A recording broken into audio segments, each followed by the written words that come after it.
Hello, everybody. My name is Skip, and I am back for this special edition of the Top 5 Weekly. Um, the summer just ended. So, what better way to start off the fall than to do my top 5 summer movies with my special panelists, who you may recognize. Panelists, introduce yourselves. Starting with Andrew. Hello, my name is Andrew, and I'm back again to talk summer movies. What a disappointing summer it was, but let's talk about it. Yeah, I'm Stephen Billings, back to talk more movies, and yes, I would say it's very disappointing in the sense of blockbusters, but I think we got a lot of good indies, and I think we'll have a lot of them indies on our lists. Yeah, no, I agree with both of you on both what you said. It was a disappointing summer, but there were a lot of good indies. But I think you could say this has been a disappointing year, all told. It just wasn't a good year for film. And but we'll get into this. I'm just going to run down a bunch of the summer movies. I just thought this is something I should do, just so people who is watching might not know if these were summer movies, or maybe they do know. I'm just going to really quick run down a bunch of the summer movies. Finding Dory, Suicide Squad, Captain America Civil War, Ghostbusters, X-Men Apocalypse, The BFG, Independence Day Resurgence, Warcraft, Star Trek Beyond, Teenage Mutant Ninja Turtles, Now You See Me Too, Legend of Tarzan, Alice Through the Looking Glass, Sausage Party, The Conjuring 2, Jason Bourne, Peach Dragon, Central Intelligence, The Nice Guys, Popstar, Never Stop, Never Stopping, Kubo and the Two Strings, Neighbors 2, Sorority Rising, Angry Birds, Work Dogs, Ben-Hur, Secret Life of Pets, Shallows, Zootopia, Purge Election Year, Don't Breathe, Free State of Jones, Bad Moms, Hands of Stone, The Jungle Book, Money Monster, Mike and Dave Need Wedding Dates, Lights Out, Me Before You, Ice Age Collision Course, Nine Lives, The Infiltrator, Southside with You, Florence Foster Jenkins, Swiss Army Man, Cafe Society, Mechanic Resurrection. And I just want to say I have technically 6 on my list because I saw a movie that came out yesterday, but I saw it 2 weeks ago. So I have an asterisk by my list because I have 6. And I don't call it cheating, but 6 is not 5, so I'm... Well, it's your show, buddy, so you do what you want. All right, so I listed all those summer movies. There's a good chance you're going to see quite a few of those on the show, or you're going to hear these guys talk about some that aren't on that list of movies I just ran off. All right, we're going to start with Mr. Andrew. What is your number 5 movie on your summer movies? Top Well, 5. if there was a summer blockbuster to see this summer, it came out way back in May, and that is Captain America Civil War. Another entry in the long list of films for the Marvel Cinematic Universe, and probably one of its best. You know, you have the Russo brothers who have of that entire cinematic universe, and they're really putting out some fantastic, well-made films. And Civil War had a lot of great things about it. Some things not so good, but in terms of summer blockbuster, it's very satisfying. And to juggle all of those different characters the way they did and be as effective as they were was the heck of a feat to accomplish. No, I absolutely agree, and you might hear a little bit more about that on my list. Andrew, all right, Steven, go ahead. Okay, maybe things are changing. Maybe I'll be more like you guys, because my number 5 is Captain America: Civil War. I agree. I feel like that out of all the popcorn movies, this was the only one that really hit for me this summer. You know, the Independence Days and the Tarzan. Tarzan was okay. There's a lot of popcorn movies that just fell short for me this summer, and Civil War just stayed consistent in my mind as the only real big blockbuster that did well for me. You know, I mean, we can just say it: the airport scene. The airport alone, I could have just seen that scene, and it would have been still the best movie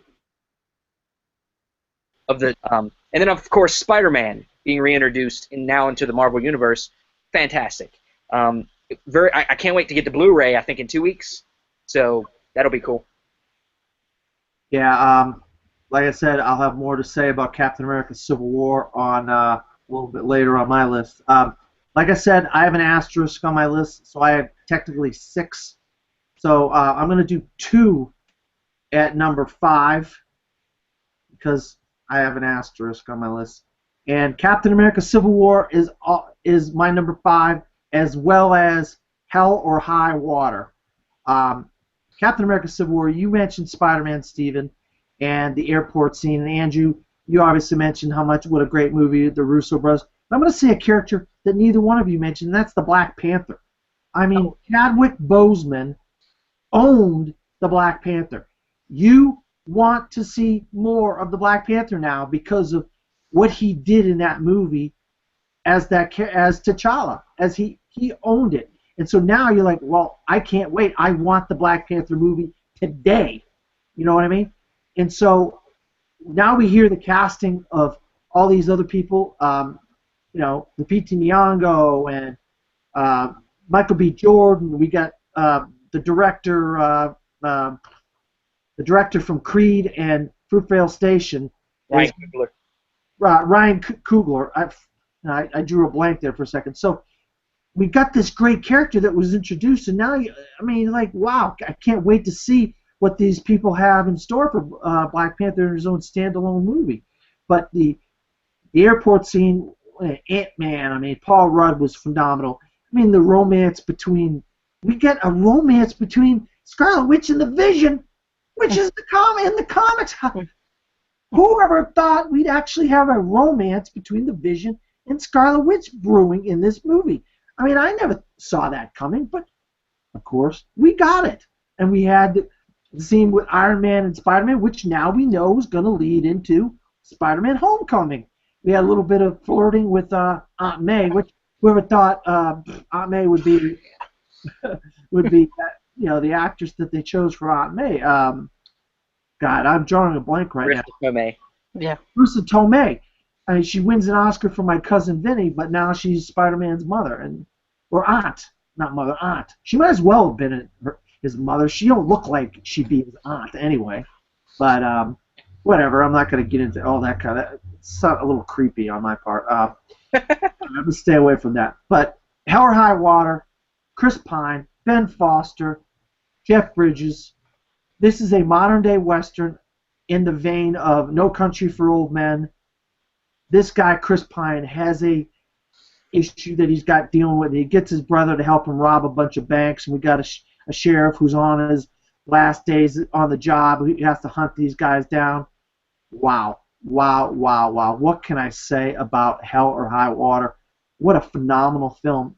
And Chris Pine's had a really good year considering Star Trek ain't the great movie. That's just my opinion. Star Trek Beyond wasn't the greatest movie, but he's had a really good year. We finally get Jeff Bridges doing something we're used to seeing Jeff Bridges do instead of some of these crazy, horrible movies he's been in lately. And, of course, Ben Foster. You can't go wrong with Ben Foster no matter what he's in. He's great. I want to see him in more things. So I had 2 at number 5. So now we're going to go to Andrew. What's your number 4? My number 4 is a film I actually watched this week. Is Kubo and the Two Strings. It's a stop-motion animated film from Leica Entertainment, and it stars the voice talents of Charlize Theron and Matthew McConaughey and Ray Fiennes.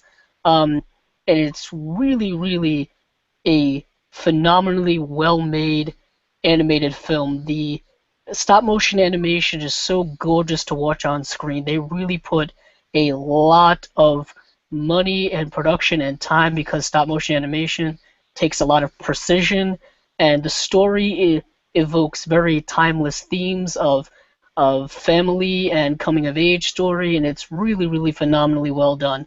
and it made me tear up in the final shot of the film. So any film that can do that deserves some praise from me. All right, Steve, what's your number 4?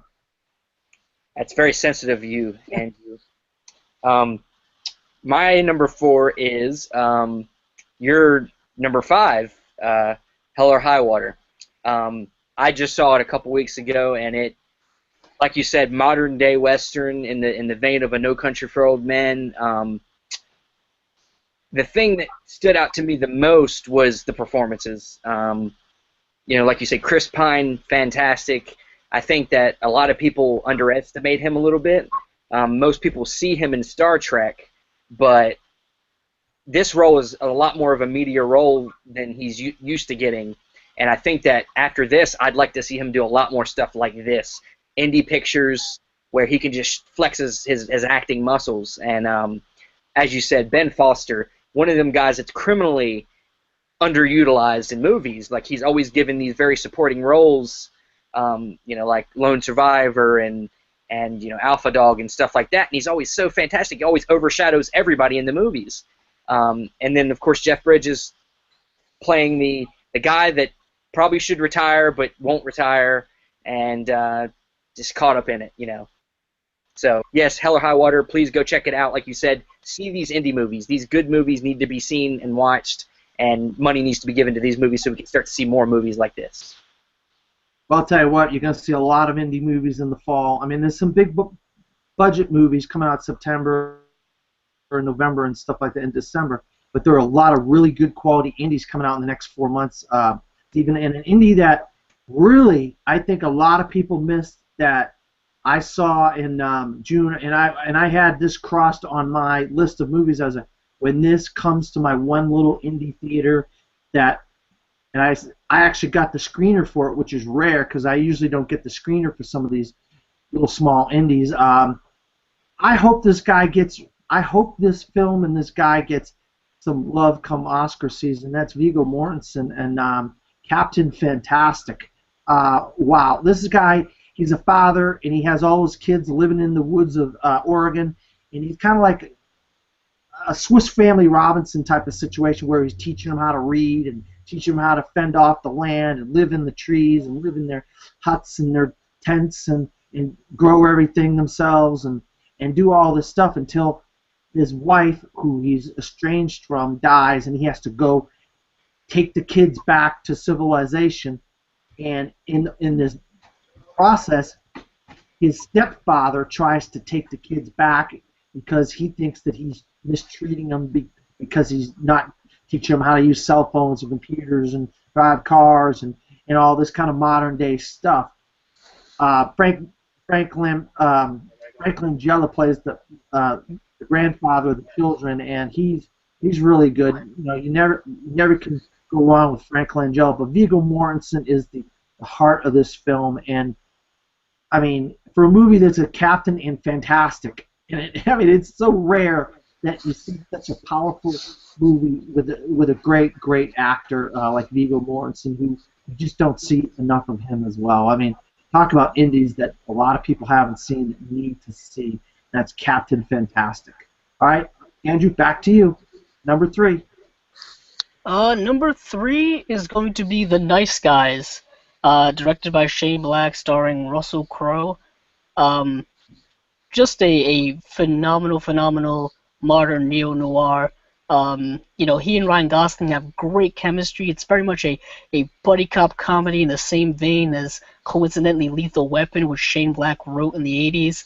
And, it's set in the 1970s noir. In 1970s Los Angeles, by the way, which is very dark and kind of grimy Los Angeles. And it's just a phenomenally well written and well directed film. Yeah, I loved The Nice Guys. I had that in my top 5 for a long time this year. I think it's like number 10 right now on my top 10 movies of the year list. I absolutely loved it. It was funny. It was just adventure. It had some adventure to it. It had a lot of the 70s, the cars, the clothes. I love it when they do period pieces set in the 80s and the 70s because, that's kind of my era. I'm a little bit older than you guys. All right, Steven, what's your number 3, I think we're doing, right? Yes. My number 3 is Captain Fantastic.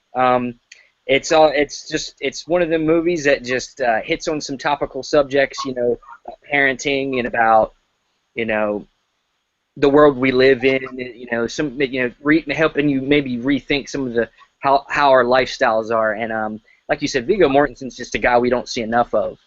And whenever he pops up in a movie, I have to see it. I mean, I have to see it. And just Vigo, please, if you're watching this, I know you're probably watching this.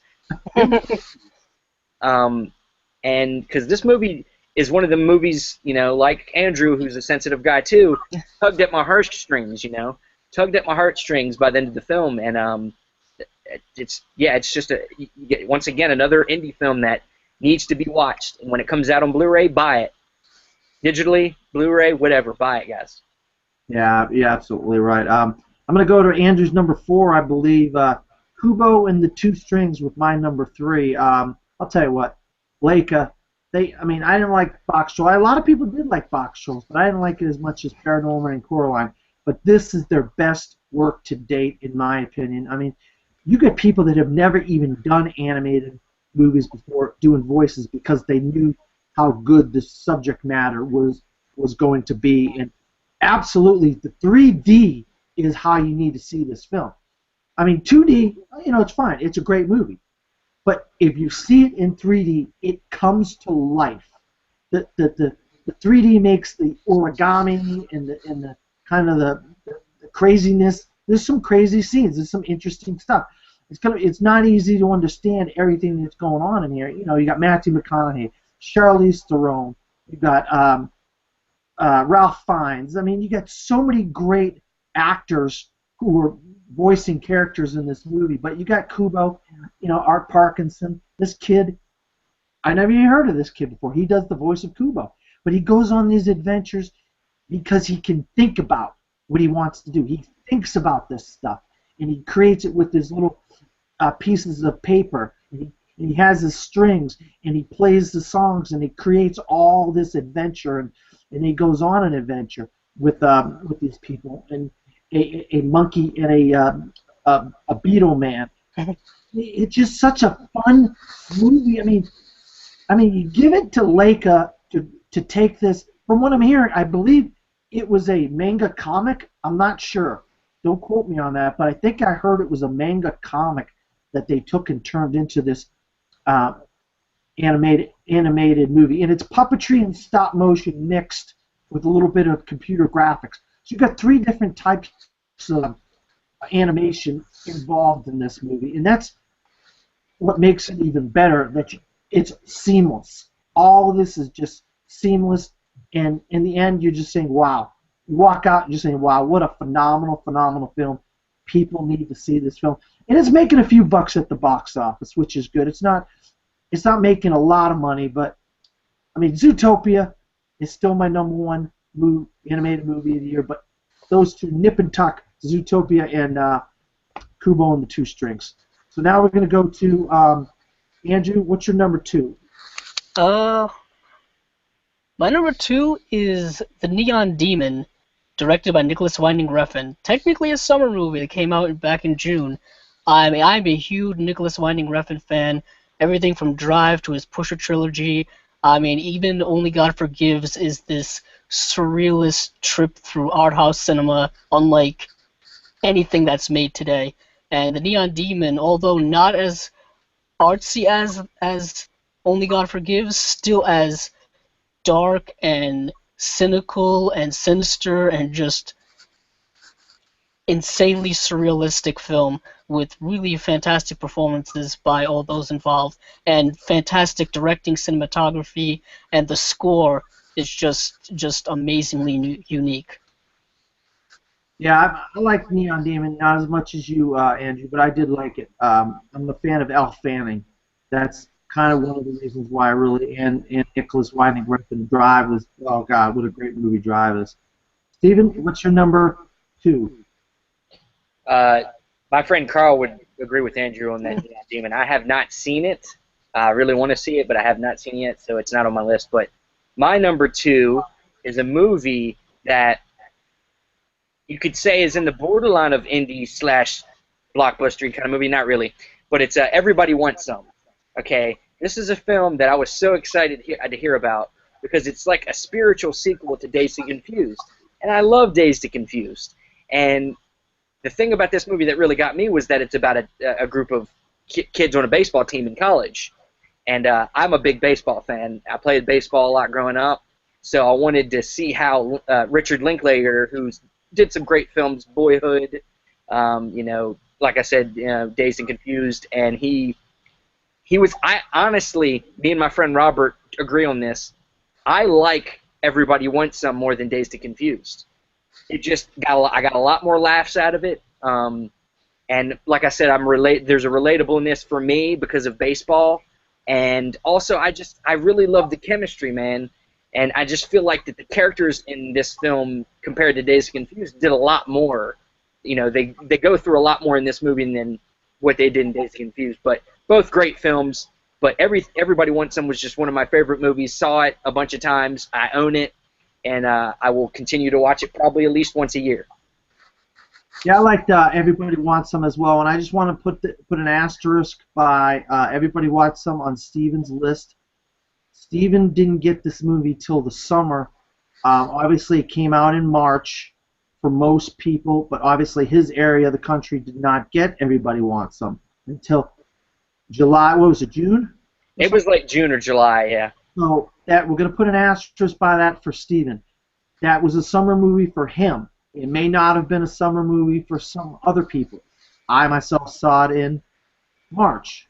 Steven saw it in June. I liked it as well, Steven. And Tyler Hoechlin, was glad to see him in something.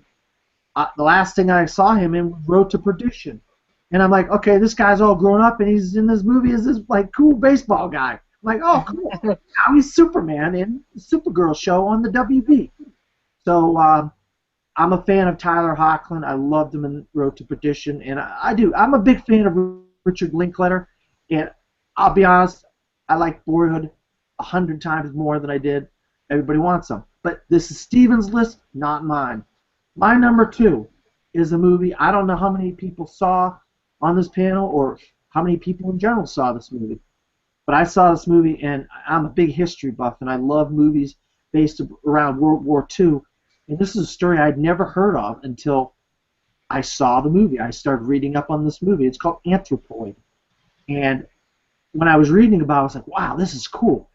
And it's got an actor who has a bad rap because he was in one of them, a movie that made a lot of money, but a lot of people didn't like it. It's called 50 Shades of Grey, Jamie Dornan. And then, of course, an actor who is a phenomenal actor who gets a lot of great roles and is in a great Netflix series called Peaky Blinders, and that's Cillian Murphy. And, of course, he's in Nolan's movies, Christopher Nolan's movies a lot of the times. These two guys are like paratroopers. They paratroop into Czechoslovakia, and their whole mission is called Operation Anthropoid, and they have to assassinate the third highest guy on the German Reich, who has killed thousands and thousands and thousands of Czechs, Jewish Czechs. And this is so historically accurate. There's a huge battle scene at the end. I cannot believe more people are not talking about Anthropoid, and I just cannot say enough. If you love movies about history, World War II, all that stuff, you gotta see this movie. You gotta give indies like this your money. Stop giving these crappy blockbusters that stink your money. Give these indies like Everybody Wants Some, or Anthropoid, or Captain Fantastic, or those type of movies your money. Indie movies are where it's at now, people. I mean, the fall is going to be littered with great indie movies that are coming in the next 4 months, and I can name at least 20 that you should see, besides the big ones that you already know about. All right, honorable mentions. If you had to put one of these other ones at 6, 7, 8, 9, whatever on your list, and you that didn't quite make your top 5 summer movies, you got any 6, 7, 8, 9s? you can think of off the top of your head, maybe? No, not off the top of my head. Um, I didn't see very many blockbusters, so I probably would have put some of the blockbusters there. But no, no honorable mentions for me. All right, Steven, you got any honorable mentions? 6, 7, 8, 9. Anything that came You guys, close? you guys have mentioned a couple of them. The Nice Guys is one. I love Shane Black. Really love that film. Shoot, what was the other one? Kubo and the Two Strings is another one. Really love that film. I personally, Zootopia, to me, Zootopia is a different type of animated film. It's obviously more for kids.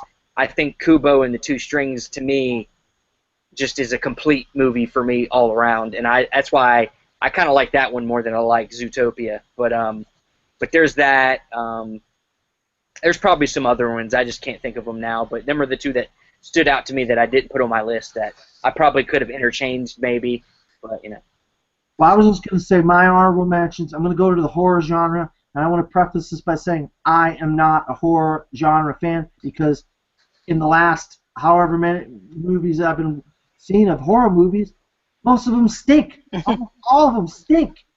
This year is the resurgence of the horror movie genre. I can name 4 or 5 arguably that are just great movies. Not horror movies, great movies. And I want to name 3 summer movies I want to give a little bit of credit to that came out, and that's Conjuring 2, Lights Out, and Don't Breathe. I mean, right now, Don't Breathe is on my top 10 films of the year, right now, as of right now, and that's how good Don't Breathe is. Lights Out and Conjuring 2 were on my top 10 list of movies of the year, but I knocked them off for other movies. But they're in my top 15 right now. And I've seen 115 movies this year that came out this calendar year. That tells you how good these horror movies are to be on my list. That means they're great movies. They have a great story. They have great jump scares. They have great acting. They have great stories, which is what you need in a horror movie, not a bunch of just crazy plot devices and stupid things. Don't get me started on a horror movie. But those 3, I wanted to give a little bit of credit to those 3. They just missed my list as far as I'm concerned. You know, they had to be good if they were going to come close to making my top 5 movies of the summer. All right, Andrew, we're at the coup de grace. Number 1. Nice. What is your number 1 movie of the summer? Well, before I get to my number one, I will agree with you. Don't Breathe is a really, really good film. Probably one of the best directed horror films. That's not The Conjuring or The Conjuring 2 you'll see this year. But for my number one, I'm going to go with Hell or High Water. Hell or High Water was a film that was looking forward to. I had heard about it for months, and then when I saw it, I was completely blown away by the acting and the direction and the cinematography and the story. I mean, this is some of the best tightly directed scenes I've seen all year. I was waiting for a film that was this good, that could really blow me away, be my definitive number one film of the year. Like you said, Ben Foster is a criminally underrated actor who really needs that breakout role for more people to know who he is. Chris Pine, who is much more than just a blockbuster actor, and Jeff Bridges. This is the best film role from Jeff Bridges probably since True Grit, which came out back in 2010. You know, it's been that long. It's great to see him back. All right. Well, obviously, Stephen and I both had Hell or High Water on our list. So that tells you how much we love that movie. Obviously, all 3 of us love Hell or High Water. We all think highly of it to make our list. All right, Stephen, what is your number 1? Um, you might need to put another asterisk on my number one because it might have come out limited earlier. But I'm going with Sing Street. It's a movie that's really, since its release on DVD, has really picked up. I saw it probably in June or July, and I just fell in love with the movie. It just, I was also I'm also a musician. I love to sing, and just this movie really captivates that, starting a band, not really knowing how to play instruments, and just gaining some of your best friends through doing something like this, and going through it together, and then also falling in love. Very much a coming of age movie, and well directed by John Carney, who also did two other movies. I call this is like a music trilogy he has with Once and now Sing Street, and I just I just really fell in love with this movie, and I've watched it. I try to find as many people that haven't seen it and watch it with them because I love seeing their reaction to it. It's such a great film. Well, I just want to say, you don't need to have an asterisk by Sing Street. It came out for the general public in mid to late June, so you're good as far as Sing Street making your summer movie list because it is a summer movie. Yeah. I wish I knew that when I made my list, because Sing Street is fantastic. Yeah, I agree with Steven. Everything he said, it's a great film. It is a great film. I will tell you guys, I saw Once in the theater. I saw Begin Again in the theater. And I saw Sing Street in a early screening. And of the three John Carney films, I still go back to Once as my favorite. And I think it's the best of his films. And I grew up with the British invasion, the second British invasion. You're talking about Duran Duran and U2 and those types of Phil Collins and the Police and those types of bands in the 80s. And I love the music that they were singing and that they were doing. I love that kind of a coming-of-age story. I just guess that Sing Street didn't resonate with me as much as it did you guys and other people I've noticed. Once resonates with me more. There's something about Once and the music. Glenn Hansard, I could listen to that soundtrack for Once over and over again and not get sick of it. So I, on the other hand, don't like Sing Street as much as you guys. I did like it, though. Don't get me wrong, I did like it. So, but like I said, I had an asterisk. I had to put 2 at 5 because I had my number one is a movie that came out yesterday, but I saw it 2 weeks ago. So technically, I saw it in the summer, and that's a movie called The Light Between Oceans, starring Alicia Vikander and Michael Fassbender, two of our best imports in this country. Of course, Michael Fassbender, German, Irish. Alicia Vikander, I think, is from Sweden. They are phenomenal as this couple. Michael Fassbender's a lighthouse attendant, and Alicia Vikander plays a girl that's the daughter of this family, and then when he comes back and forth to this island, he kind of gets friendly with her, and they became a husband and wife, and they live on this island together. And they have a problem having children. One day, a boat just happens to show up on the lighthouse island, and a dead guy's in it and a baby. The rest of the movie, I'm not going to tell everybody what happens. But it is such a dramatic, powerful story about love, loss, the cinematography. I mean, Derek Cianfrance, if you do not know who Derek Cianfrance is, you have got to see Blue Valentine and A Place Beyond the Pines. Place Beyond the Pines is one of my favorite movies of all time. It's just a phenomenal, phenomenal movie. I cannot say enough about that movie. And I was looking forward to Derek Cianfrance's next movie, and this is it. And this guy's 3 for 3. We talk about John Carney as a great director. Well, this guy is probably one of the best directors going today, and not enough people realize how good a director or know who this guy is. This is my number one movie of the year. It is phenomenal. Like I said, The Asterisk, it came out yesterday. I saw it 2 weeks ago. Please do yourself a favor and go see The Light Between Oceans. It is phenomenal. I'm going to see it. Say that again, Steve? I'm going to see it. Yeah. You got my vote. Oscar people, I believe this is the first legitimate Oscar contender for Best Director, Best Actress, Best Actor, and Best Picture, along with Best Cinematography. Please let this movie get some love. Come Oscar. Wait, what about Independence Day Resurgence?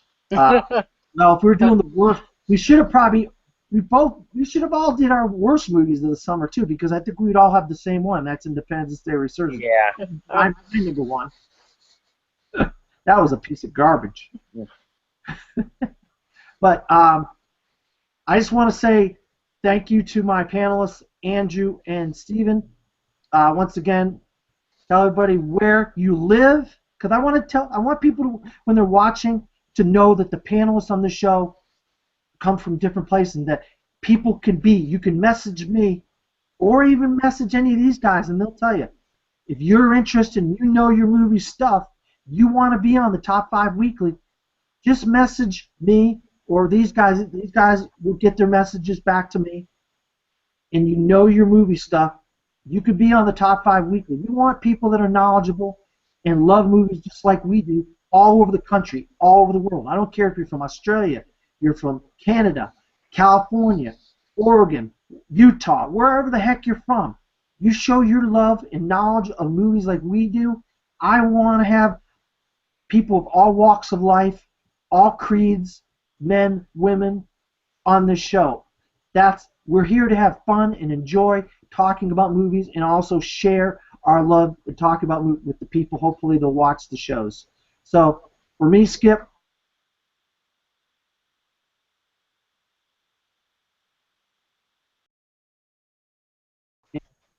Andrew, You can find me on Twitter at Cabzilla06 and find my YouTube channel, Cabzilla Productions. Stephen, You can find me on Facebook, Stephen Billings, or you can go to my channel on YouTube, Film Club Central. We do a lot of different shows, Film Club Movie Show, Not Another Geek Podcast, and we're also on iTunes. You can check us out there. and you can find me. I co-host the podcast called The Best Damn Movie Show with my co-host Vinny LaSpada. Uh, the channel, the top 5 weekly, will be on the Best Damn Movie Show YouTube channel, but we also have a Facebook page where we post all the episodes of the podcast, and episode 43 is up right now. And I want to show love for the film club who are co-sponsoring this with me, and they're allowing us to put these episodes on the film club as well. I have not decided what next week's show is going to be, because I got my schedules mixed up and got that what I thought was coming out next week ain't coming out to the following week. So there's a good chance I have an idea what I want to do, but I don't know yet, so I can't say. So stay tuned next week for the latest episode of the Top 5 Weekly. Goodbye, everybody.